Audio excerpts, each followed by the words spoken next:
तव्हां ॾिसी रहिया आहियो सिंध धरती न्यूज़। कलोई तालुके जा हालात ख़राब थी चुका।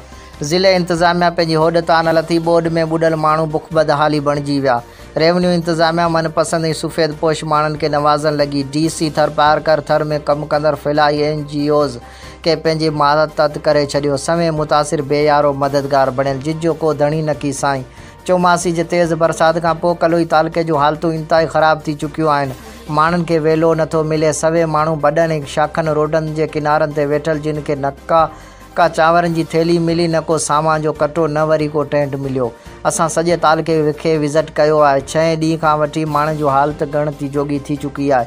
ज़िले इंतज़ामिया पारां उमाणियल राशन ऐं टेंट गिफ्ट ऐं सफ़ेद पोश माण्हुनि जे हवाले ज़ुल्म जी इंतिहा। हथ ॾकनि था माण्हुनि जा हालात लिखंदे DC थर पार कर सिर्फ़ु रोड तां चकर हणी रफ़ू चकर थी वियो।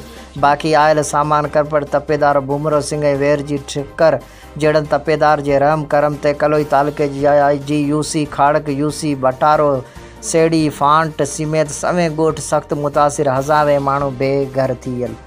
मथां DC थर पार कर थोरो घणो कमु कंदड़ फलाई NGOज़ सां गॾिजाणी करे खेनि पाबंद करे छॾियो त तव्हां जेको विराईंदो इहो असांजी निशाइंदी ते, जंहिं करे मुख़्तलिफ़ NGOज़ बि अञा ताईं ख़ामोश बणियल आहे। NGOज़ वारो माल करपट तपेदार जी निशाइंदी ते विराइबो, सो अॻे करपट ऐं सियासी आहिनि। सचपुच कंहिं हक़ीक़ी मुतासिर खे हिकु कटो बि न मिलंदो। DC खे खपे त हंगामी बुनियादनि ते मुख़्तलिफ़ NGOज़ खे फ्री हेड ॾे, खेनि पाबंद कयो वञे त मुतासिर माण्हुनि जी मदद कई वञे। गॾोगॾु कलोई जी ॿोॾि सटियल माण्हुनि जे बिना के ज़ात मतभेद जी मदद कई वञे। कलोई जूं हालतूं कंट्रोल खां ॿाहिरि निकिरी रहियूं आहिनि। वस वारनि खे अखियूं खोलणु घुरिजनि। किथे ईअं न थिए ज़िले इंतज़ामिया जी नाली सुस्ती जे करे वॾो कोलमियो जनम न वठे, पोइ असां रुॻो अफ़सोस कंदा रहिजी